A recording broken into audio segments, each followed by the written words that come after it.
de militaire Rega. Dans la tradition africaine, personne ne pouvait porter un chapeau sans en mériter l'usage. Alors chez les Rega, chaque modèle de chapeau représentait un rang social. Donc il suffit que l'individu porte ce chapeau en passant, tout le monde sait que nous avons affaire à un chef.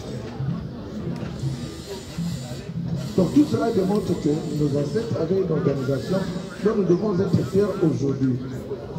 Alors sans abuser de votre temps, je vais vous ramener vers un des masques. C'est peut-être l'un des deux rares masques tétés-là existants dans le monde. Parce que les tétés-là,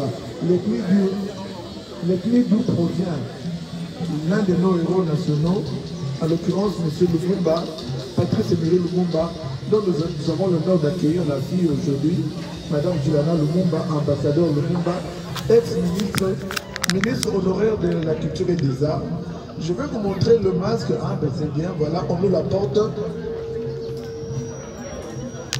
Ce masque que vous voyez devant vous est tété là.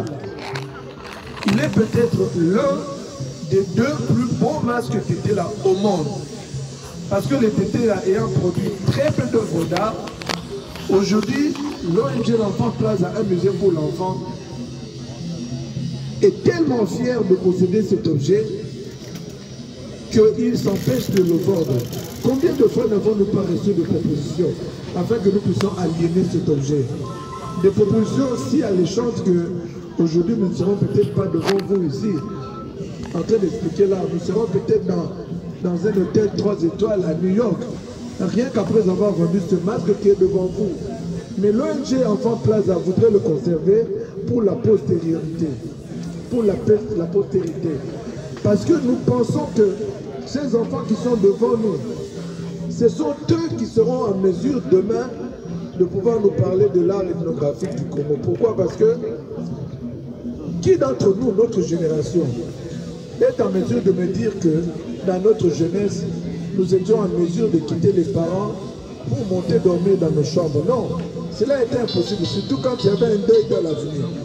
Parce que nous savons que l'esprit de mort ou les défunts nous attendrait dans la chambre. Mais les enfants d'aujourd'hui, nos enfants, ils ont été épargnés de cette pesanteur que nous avions connue. S'ils ont sommeil, ils disent « Papa, je vais dormir ».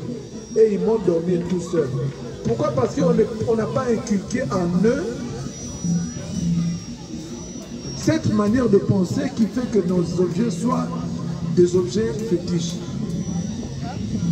Si aujourd'hui nous prenons Ebola et que nous l'associons à l'image d'une sculpture d'un grand sculpteur français comme Auguste Rodin, je ne sais pas quel genre de procès nous aurons à affronter pour réparer cela.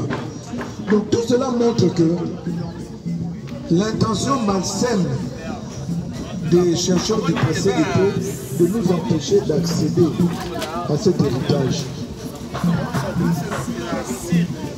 Mais nous espérons qu'à travers de telles expositions, nous serons en mesure de pouvoir extirper ce mauvais sentiment dans la mémoire de nos enfants et que demain, s'ils deviennent responsables d'un service culturel, en l'occurrence un ministère, qu'ils puissent comprendre qu'ils devront donner l'importance qui revient